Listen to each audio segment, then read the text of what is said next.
Nothing is lost, nothing is created, all is transformed. This famous quote by the French chemist Antoine Laurent de Lavoisier summarizes the law of conservation of matter. This principle means that during a chemical reaction, atoms cannot be created or destroyed. The atoms of the reactants simply rearrange themselves to form the products. For example, when hypochlorous acid, HOCl, reacts with hydrogen chloride, HCl, the hydrogen, oxygen, and chlorine atoms dissociate and reorganize into new substances, water, H2O, and chlorine gas, Cl2. This tells us that the number of atoms of each element is the same before and after the reaction. There are 2 hydrogen atoms, 2 chlorine atoms, and 1 oxygen atom on each side of the reaction. This means that the total mass of the reactants is equal to the total mass of the products. Let's check the law of conservation of matter during a chemical reaction in the lab.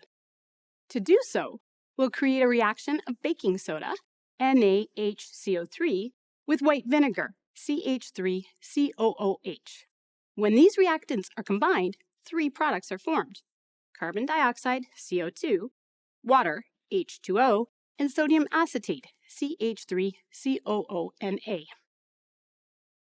For this experiment, we need 100 milliliters of white vinegar, 2 grams of baking soda, a rubber balloon, a funnel, a weighing pan, safety goggles, a triple beam balance, a 100 milliliter graduated cylinder, and a 200 milliliter Erlenmeyer flask. First, we measure 2 grams of baking soda using the triple beam balance. Once the desired mass is reached, we use the funnel to transfer it into the rubber balloon.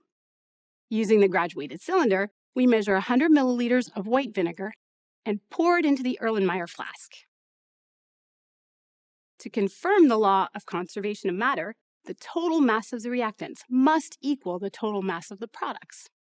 We'll use the triple beam balance to measure the mass of the system before and after the chemical reaction.